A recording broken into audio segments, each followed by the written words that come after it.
인터뷰 뉴진수.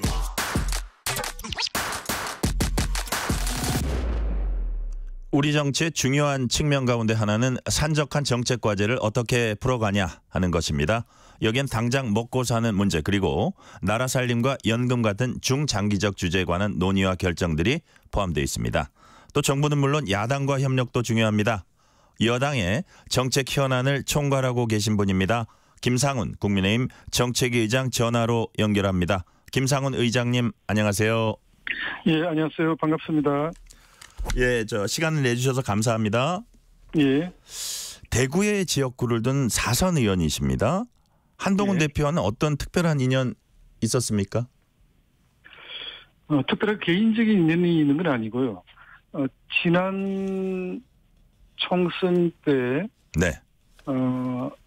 우리 한동훈 당시 비대위원장 시절에는 이제 제가 선거법, 선거구 획정과 관련된 그 여야 협상의 총괄 책임을 맡고 있었는데, 그러셨군요. 우리 당 안에 대해서 한동훈 당시 비대위원장과 만나서 여러 차례 의견 교환을 했던 그런 인연이 있습니다. 그 이후에 특별한 인연이 있는 건 아닙니다. 예. 비대위원장 때 업무 때문에 처음 만나신 거군요, 한마디로. 그렇습니다. 예. 자, 그런데 우리 김상훈 정책위 의장님 이력에 눈에 띄는 예. 대목이 있습니다. 대구에서 나고 잘하신 분으로 알고 있어요. 그런데 전라북도 명예도민입니다. 전라북도와는 어떤 인연이 있습니까?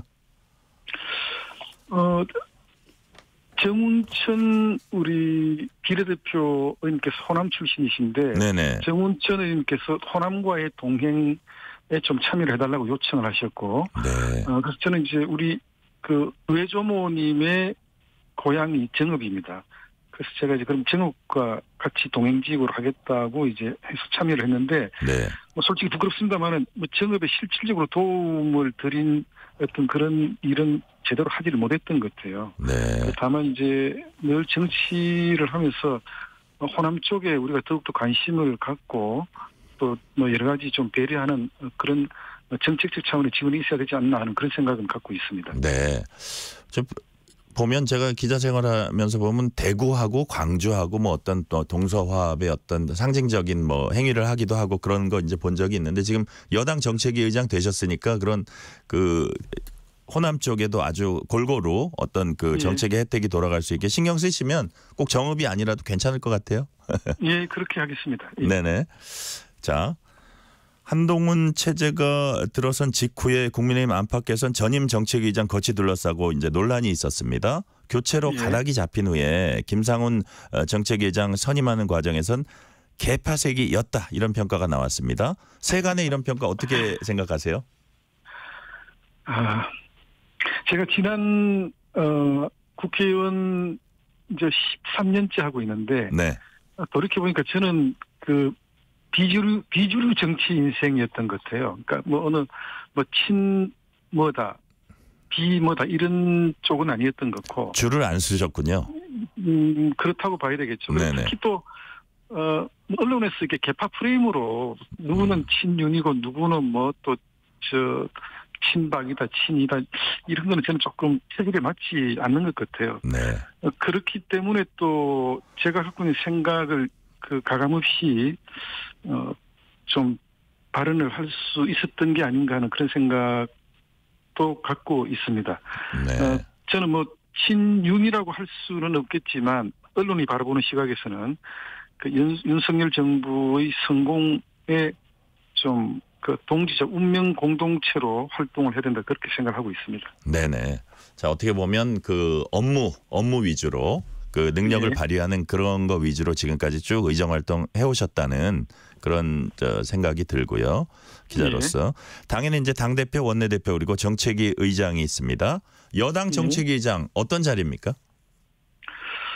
우선 소통 중재를 집중적으로 해야 되는 그런 자리라고 생각을 합니다. 네. 우선 그 정부 그리고 우리 당내 네. 그리고 야당과의 그 소통을 통해서 우리가 추구하고자 하는 그런 입법 과제들을 원활하게 또 추진할 수 있도록 하는 조력자 역할을 해야 되는 그런 자리라고 생각을 하고 있습니다. 네. 자, 얼핏 들어도 각종 이제 법안과 정책 예산 이 광범위한 영역 이제 아우르고 계실 텐데요. 예. 대화 채널만 하더라도 지금 말씀하신 대로 대통령실은 물론이고 예산을 포함한 어떤 정부 각 부처 여기에 야당도 당연히 중요한 파트너입니다. 그렇습니다. 여기에 어떤 따로 우선순위가 있는 건 아니죠? 동시에 하는 거죠? 예, 동시에 하지만 굳이 우선순위를 정해야 된다면 네네. 법은 국회에서 만들지만 그 법을 실행하는 주체는 또 정부이기 때문에 네. 어떤 법안이 발의가 되었다면 거기에 대해서 정부의 입장이 뭔지 먼저 확인을 좀 해봐야 될 것 같고 그 법을 과연 실행하는데 정부 측의 어떤 그 장애가 있는 것은 아닌지 좀 네. 체크하는 그런 과정이 필요한 것 같아요.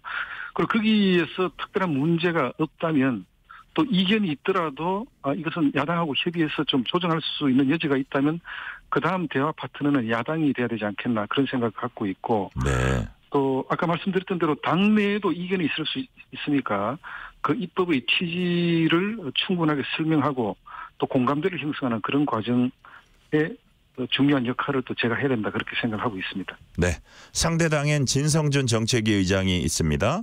이재명 예. 대표가 진성준 정책위의장 유임시켰고요.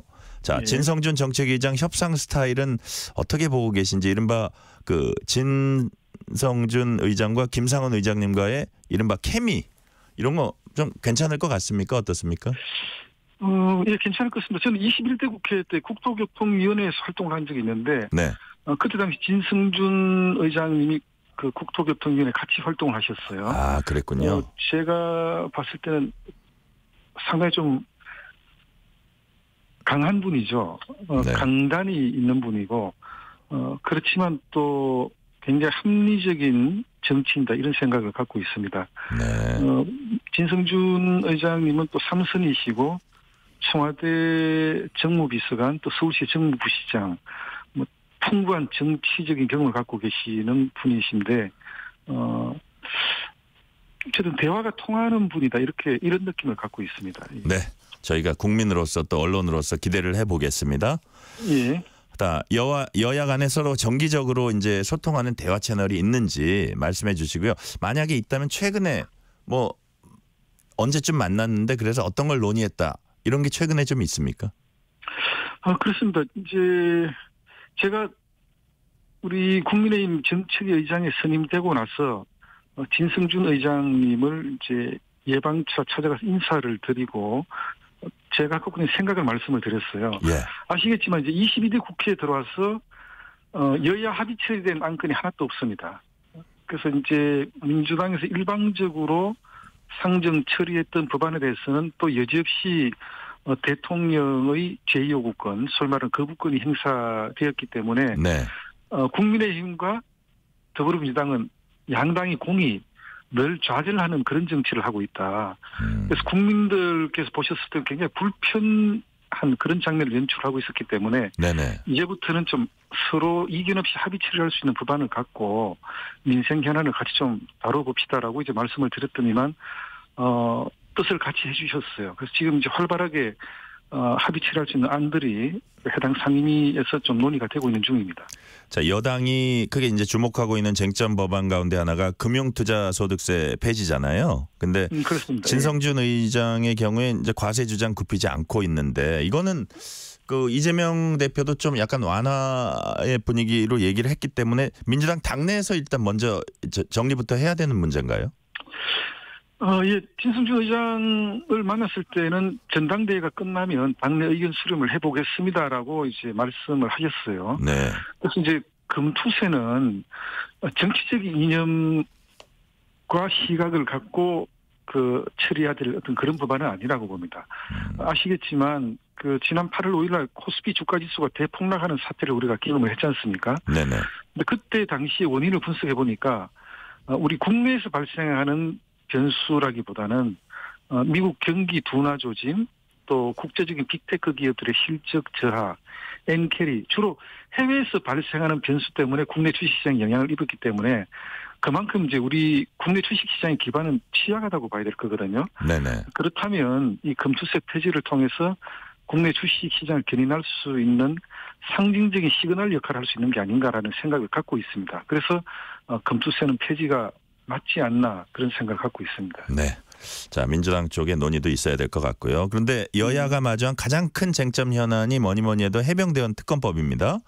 예. 민주당 측에서는 그 한동훈 대표가 경선 과정에서 얘기했던 제3자 추천도 받겠다 했고, 근데 언론에 알려지기로는 김상훈 정책위의장께서는 먼저 공수처 수사 결과부터 나오는 게 순서다.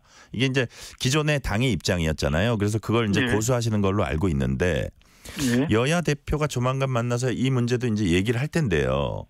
예. 한동훈 대표 말대로 여당이 특검 법안을 자체적으로 발의하는 방안을 검토 혹은 추진하고 있습니까?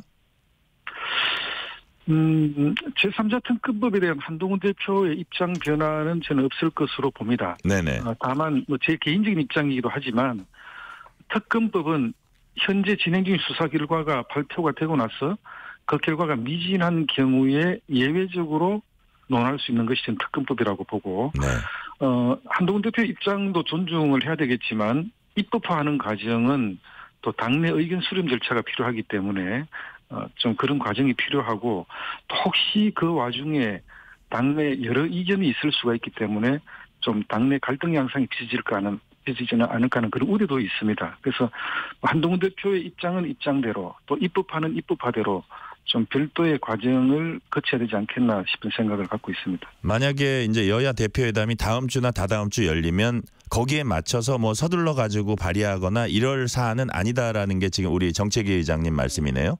그렇습니다. 예. 네. 하더라도 한동훈 대표의 입장을 존중하니까 추진을 하더라도 좀 더 그 시간을 두고 당내의 어떤 그 논의 절차를 거치는 게 맞고, 또 공수처 수사 결과도 보는 게 맞다, 이렇게 보시는 거예요?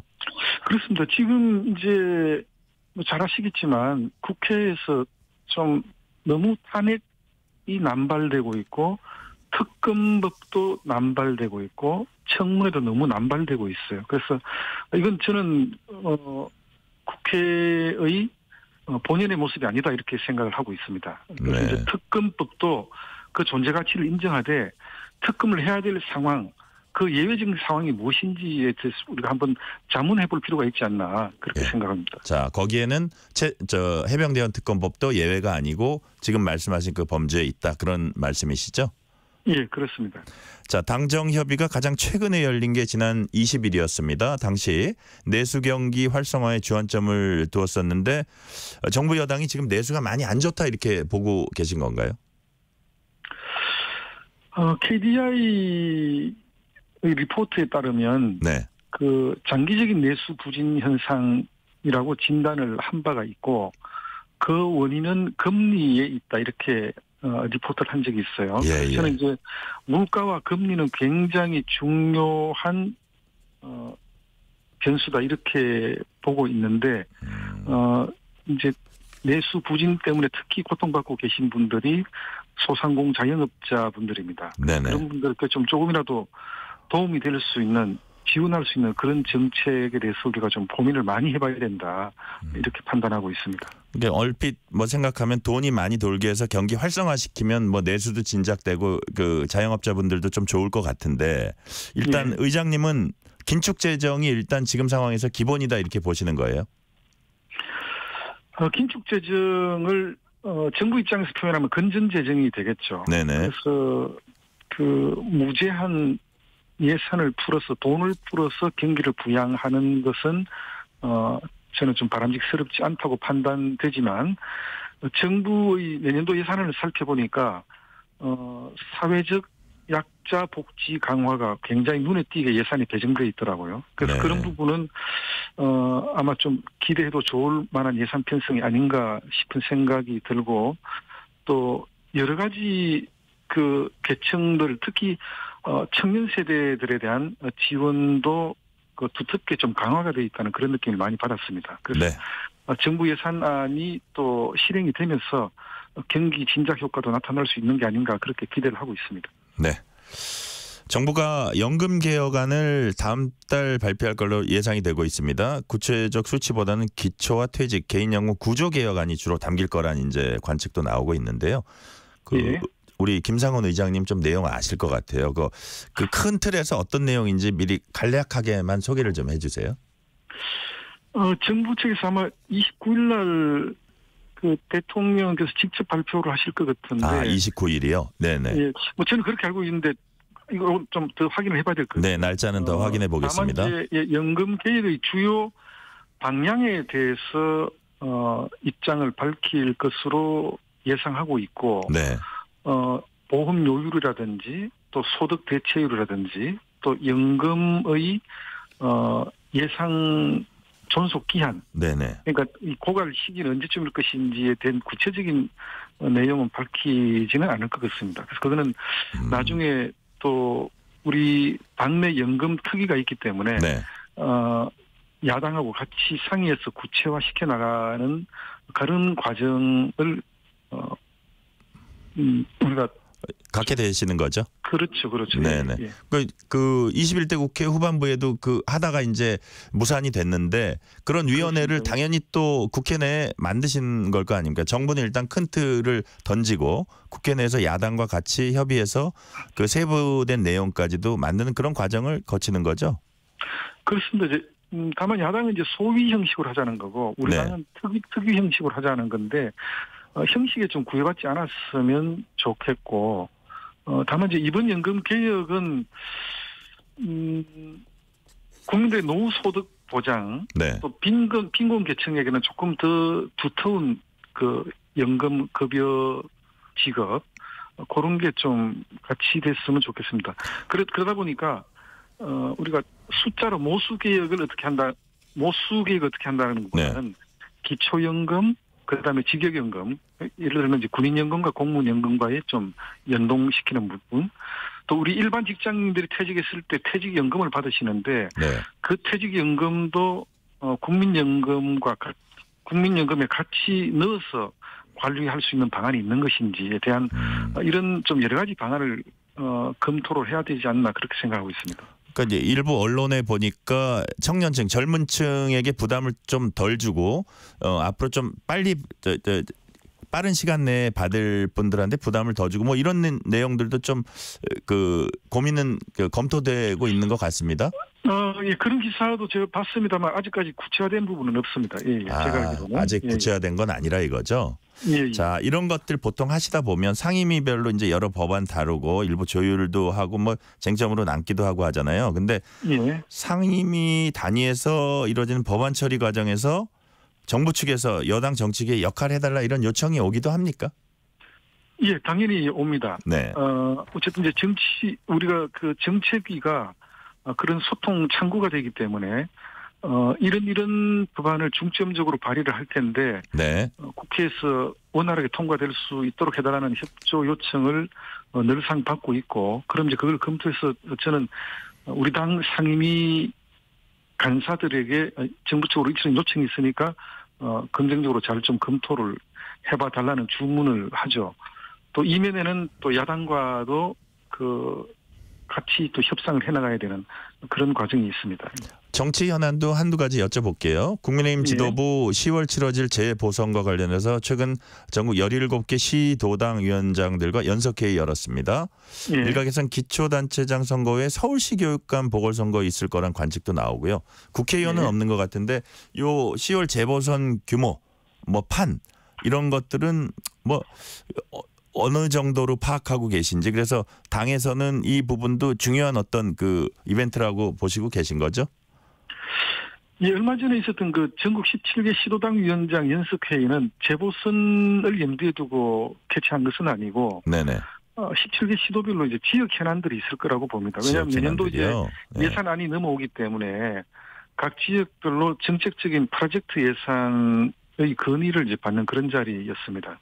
또 자연스럽게 보궐선거가 논의가 되었었는데 우선 이제 그 교육감 선거는 교육감은 정당 자격으로 치르는 선거가 아니기 때문에 우리가 이제 직접적으로 관여할 수 있는 건 아니고 다만 이제 서울시 교육감 같은 경우는 또 진영간의 그 좀 선거가 될 수는 있겠죠. 이제 중도 보수 우파 진영의 좀 선거 승리 뭐 이런 좀 목표를 갖고는 있습니다. 그래서 이제 보궐선거는 선관위에서 구체적으로 확정될 때 그때 이제 당이 좀 기민하게 움직여야 되지 않겠나 그렇게 생각하고 있습니다.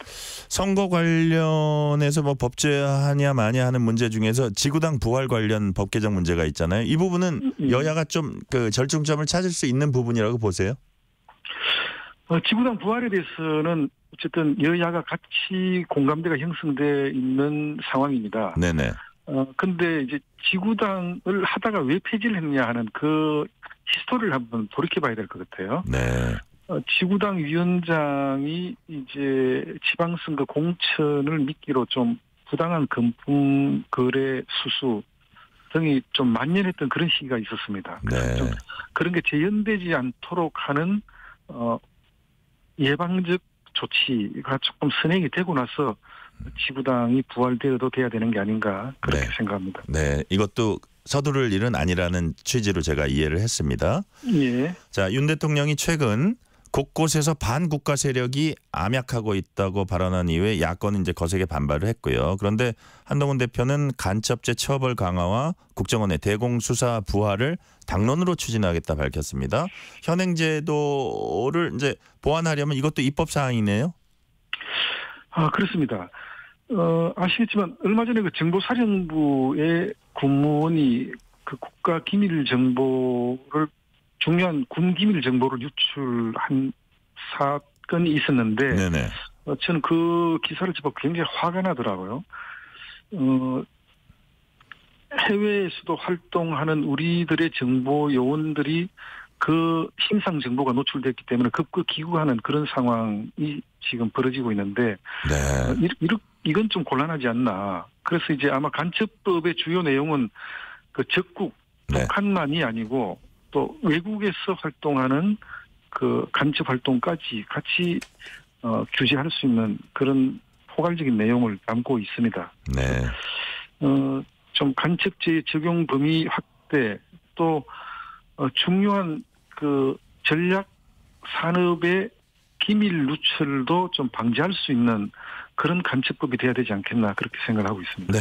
시간 한 1분 정도 남았는데 마지막 질문 드릴게요. 9월 정기국회 곧 시작될 예정입니다.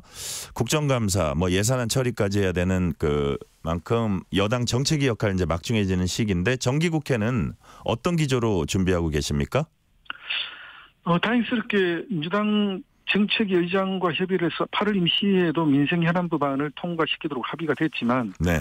저는 정기국회도 이 기조가 계속 이어져야 된다 이렇게 생각을 합니다. 아직도 민생 법안이 많이 남아있고 또 미래 먹거리 법안들이 많이 남아있습니다. 그래서 지속적인 대화 창구를 열고 이런 법안들을 원만하게 합의 처리할 수 있도록 최선을 다해야 되겠다는 그런 생각을 갖고 있습니다. 네. 오늘 말씀은 여기까지 듣겠습니다. 지금까지 김상훈 국민의힘 정책위 의장이었습니다. 의장님 감사합니다. 예, 감사합니다. 실시간 교통정보 알아보겠습니다. 교통정보센터 유하영 리포터 나와주세요. 네, 이 시각 교통정보입니다.